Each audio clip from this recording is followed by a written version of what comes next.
porque me he quedado bastante, vamos a decir que impactado con la última parte de la presentación del profesor Celis. Y en buen dominicano, como decimos nosotros, ahí lo dijo,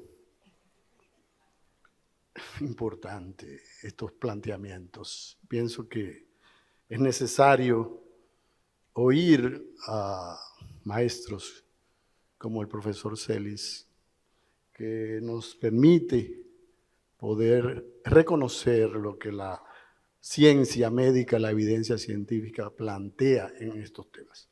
Bueno, en esta oportunidad nos corresponde presentar un tema que pienso, muy personalmente, que debió haber sido colocado en otro orden. ¿Y por qué digo esto? Ustedes vieron que me antecedieron, considero que debí haber sido el telonero de ellos, tanto del profesor Escalante como el profesor Celis. Hicieron planteamientos muy precisos en un tema de mucha actualidad, lo que tiene que ver con la salud de la mujer, particularmente la mujer en transición y mujer menopáusica. Y nosotros, como podemos ver, vamos a hablar de anticoncepción en esta mujer.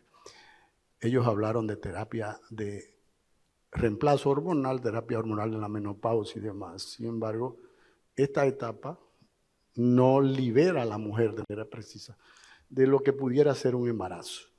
Y por esta razón, y reconociendo lo que está ocurriendo en el mundo que estamos viviendo todos en este momento, la mujer cada día decide otra cosa diferente a lo que tradicionalmente hacía. La mujer iniciaba su maternidad tempranamente, tipo 18 años, y por esa razón en ese momento se planteaba que la mejor edad para una mujer embarazarse era entre los 20 y los 35 años. Sin embargo, ustedes, mujeres, han decidido, sobre la base de una necesidad más que todo formativa, mejor iniciar su vida formándose, estudiando y demás, y posteriormente entonces accesar a la maternidad. Y por eso cada día el embarazo ocurre a edades más avanzadas en ustedes. Por lo tanto, la mujer perimenopáusica no escapa a esta realidad.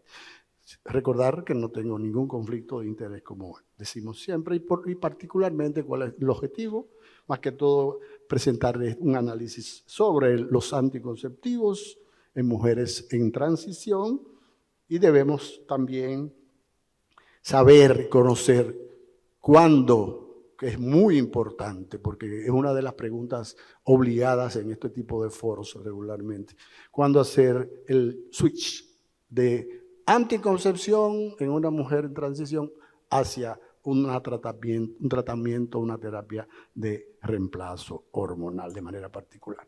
Por lo tanto, simplemente algunas pinceladas, en primer lugar, a la realidad actual. Miremos un poco lo que dicen los organismos internacionales tipo Organización Mundial de la Salud, los llamados criterios para elegir métodos anticonceptivos, y naturalmente vamos a ver algunas opciones que al día de hoy dice la evidencia científica que son las más adecuadas para ser utilizadas por dichas mujeres. En primer lugar, me gusta partir de una pregunta, porque nosotros participamos en múltiples actividades académicas. Y esto naturalmente es que nos nutre de manera permanente de información, de conocimiento y demás. Por lo tanto, ¿qué sabemos en ese sentido? En primer lugar, que mientras continúe la menstruación, una mujer siga menstruando, hay actividad folicular ovárica, y esto naturalmente va a desencadenar un proceso de ovulación. Y si hay ovulación, naturalmente, mayor probabilidad de un embarazo, que en estas mujeres, por efecto del propio envejecimiento biológico, van a haber un incremento de mortalidad si esa mujer se embaraza por efecto de ya una concomitancia de eventos que pueden estar sucediendo en su salud, y también que se genera por efecto una constricción hormonal en estas mujeres de más de 40 años, y que naturalmente son susceptibles posteriormente de tener que utilizar una terapia de sustitución hormonal. Importante también aunque sabemos que la fertilidad en esta etapa de la vida de la mujer es baja, naturalmente debemos reconocer que sí se pudiera embarazar. Por lo tanto, fíjense cómo lo que ocurre, particularmente en este grupo poblacional. La reducción de la fecundidad es un evento que no podemos despreciar. Una mujer en una etapa reproductiva, naturalmente que tiene mayor probabilidad que una mujer de transición de embarazarse, y que la proporción de mujeres permanentemente sin posibilidad de embarazo cada día es mayor en estos grupos poblacionales. Recordar por demás que independientemente de ese deseo personal de una mujer de embarazarse, no podemos perder de vista ni despreciar la posibilidad de que esta mujer pueda tener riesgos en la maternidad. Y fíjense cómo lo dice la evidencia científica: 5 a 8% veces más riesgo de embarazos aneuploicos, que sabemos las consecuencias de los mismos, y por lo tanto trastornos y defectos eminentemente cromosómicos, y 2 veces más riesgo de mortalidad perinatal. Quiere decir que si esa es la realidad que está documentada por evidencia eminentemente científica, nosotros tenemos que tener para poderle proveer información, educación a nuestras mujeres sobre qué puede pasar en ellas por efecto de un embarazo. Por lo tanto, sabemos también que el uso de anticonceptivos después de los 40 años se asocia a una suerte de riesgos y beneficios. Por lo tanto, debemos tratar de valorar y generar un equilibrio entre lo que pudiera ser adecuado, lo que pudiera ser necesario y lo que pudiera particularmente ocurrir en estas mujeres. Por lo tanto, debemos reconocer en la actualidad cuáles son los métodos anticonceptivos que generalmente y con más frecuencia utilizan las mujeres en esta etapa de su vida. Esto fue un estudio llevado a cabo y publicado por el Instituto Alan Grumacher, en el cual grafica y nos permite podernos dar cuenta en nuestra región, particularmente en este caso, en América Latina y el Caribe, lo que ocurre. Y vemos cómo apenas 1 de cada 3 mujeres tiene acceso y utiliza un método anticonceptivo. Y muchas veces ni siquiera es un método anticonceptivo moderno. Reconociendo nosotros que dentro de las características que nosotros deseamos en un anticonceptivo, la principal es la efectividad. O sea, porque usted no hace nada con que una mujer utilice un anticonceptivo que no sea eficaz. Por lo tanto, esto refleja de manera gráfica lo que ocurre en nuestra región. Fíjense cómo también los que más utilizan las climatéricas, el mismo estudio del Instituto Alan Grumacher, métodos como el preservativo, el coito interruptus y demás métodos que no son los más efectivos en términos. Sin embargo, los métodos más efectivos, sobre la base de su realidad, muchas veces alrededor de ellos existen muchas barreras. Y más que todo debemos reconocer que muchas veces somos nosotros, los médicos y las médicas, los que generamos una barrera particular para el uso de un método de este tipo. Esto simplemente a título recordatorio, todo lo que ustedes conocen. Particularmente creo y pienso que hablar de método anticonceptivo ideal no debería ser ni siquiera el planteamiento. ¿Y por qué digo esto? Porque cuando estoy en las aulas con los alumnos y me hacen esta pregunta, yo regularmente se la devuelvo a ellos mismos, a ver qué consideran en términos de método anticonceptivo ideal. Y personalmente creo que el método anticonceptivo ideal es aquel que la mujer desea utilizar. Usted no hace nada con prescribir un método anticonceptivo que cuando la mujer salga y se vaya de su oficina no lo use. Para usted piensa que la mujer lo está utilizando y que está siendo efectivo. Sin embargo, a fines de cuentas, esa mujer no lo usa.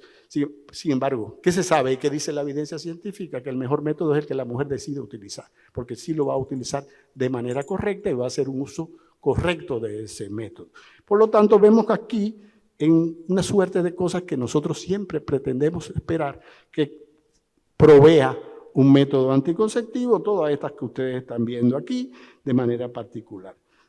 Importante también reconocer que muchas instituciones que todos conocemos, y muchos somos hasta miembros de ellas, como el Colegio Americano de Ginecólogos Obstetras, el llamado ACOG, hace planteamientos precisos en este sentido, al igual que también este consenso de la sociedad canadiense en relación a la utilización de uno u otro método anticonceptivo, al igual que lo hace el Reino Unido en relación a estos temas. Quiere decir que teniendo nosotros toda esta evidencia, esto nos permite a nosotros podernos dar cuenta por dónde, qué dicen aquellos que se dedican de manera particular a sugerir sobre la experiencia académica científica lo que mejor pudiera ser utilizado por nuestras mujeres. Simplemente a título recordatorio un poco de cuál es el mecanismo de acción de un método anticonceptivo, particularmente un método combinado, componente progestacional, un componente estrogénico fundamentalmente. Vimos cómo impactan de manera particular la progestina sobre la supresión que genera sobre la hormona luteinizante y por su lado el componente estrogénico, supresión fundamentalmente de la folículo estimulante. Se produce por demás también una sumatoria de efectos, una sinergia entre el efecto estrogénico y progestacional, pudiendo generar por efecto a un impacto sobre la penetración espermática y naturalmente sobre la contractilidad tubárica fundamentalmente. Algo que no podemos nunca despreciar en términos del efecto que produce sobre la salud de la mujer un anticonceptivo, particularmente un método combinado, vemos aquí cómo, dependiendo de la hormona que actúa, particularmente la mujer puede padecer efectos adversos como son cefalea, migraña, mastodinia, cambios de humor, mal control del sangrado, aumentos de peso. Quiere decir que cada día más nosotros tenemos la obligación de poder sugerir aquel anticonceptivo que le provea menos efectos secundarios a una mujer, particularmente aquellos riesgos que se asocian a ellos, principalmente los riesgos cardiovasculares. Mujeres fumadoras, mujeres hipertensas, diabéticas, con síndrome metabólico, etc. Son mujeres que tenemos que ver cuál de todos, en el caso particular de que ella desee utilizarlo, pudiera ser el más adecuado para ser utilizado.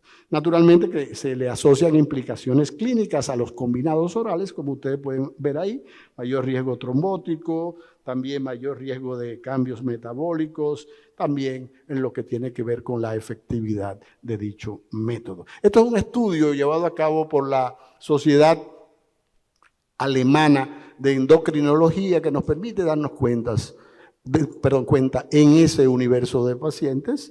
Aquí ellos trataron de identificar masa corporal, índice de masa corporal con factor de riesgo de trombosis.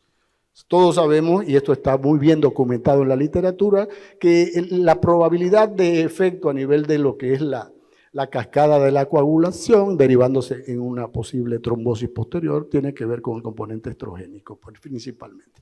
Y fíjense cómo la asociación de índice de masa corporal y edad se convierten en un factor de riesgo. Quiere decir que si usted tiene una mujer que llega a su oficina con el deseo de susceptibilidad de utilizar un método anticonceptivo y esa mujer además es una mujer que tiene un índice de masa corporal por encima de 25 y en términos de sobrepeso o peor aún, una mujer obesa y además una mujer de 40, 45 años en transición, tenemos que tener cuidado con esto.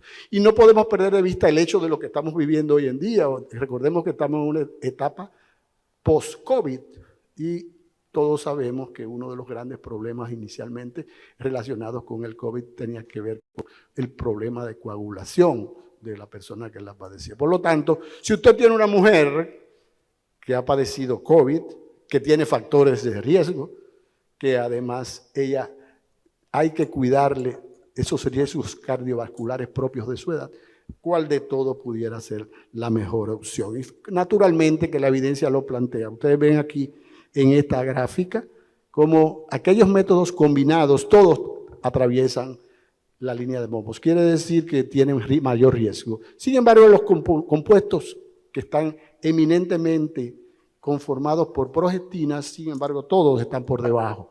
Lo pueden ver de manera particular en la gráfica. Por lo tanto, debemos buscar ese anticonceptivo que contenga el perfil óptimo y que sea probablemente para ese grupo poblacional un anticonceptivo libre de estrógenos.